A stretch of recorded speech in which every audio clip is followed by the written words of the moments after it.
أعوذ بالله من الشيطان الرجيم. بسم الله الرحمن الرحيم.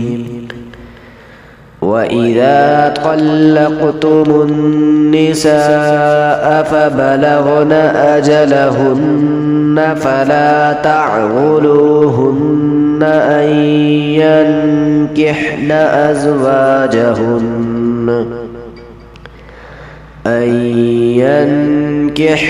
أزواجهن إذا تراضوا بينهم بالمعروف.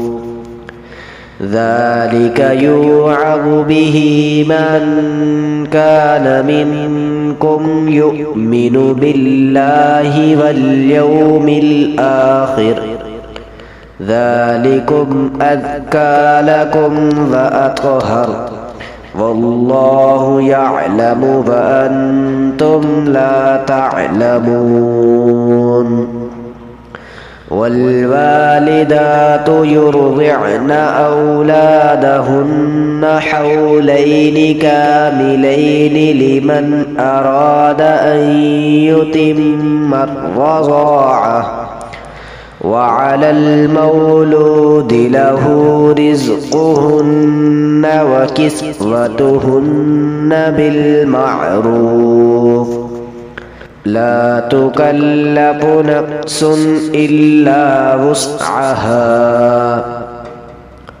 لا تضار والدة بولدها ولا مولود له بولده، وعلى الوارث مثل ذلك.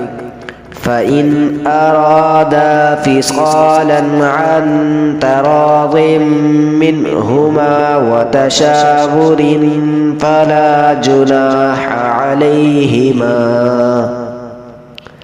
وإن أردتم أن تسترضعوا أولادكم فلا جناح عليكم إذا سلمتم ما آتيتم بالمعروف.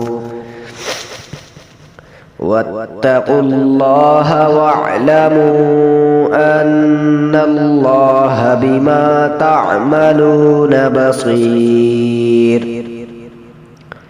والذين يتوفون منكم ويذرون أزواجا يتربصن بأنفسهن 4 أشهر وعشرا.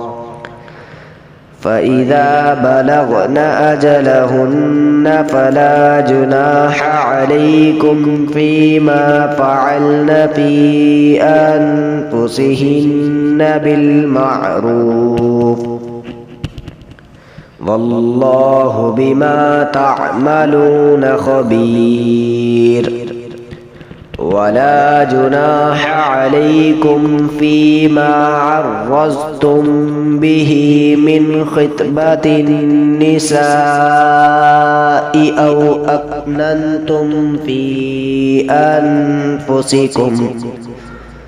علم الله أنكم ستذكرونهن ولكن لا تواعدوهن سرا إلا أن تقولوا قولا معروفا.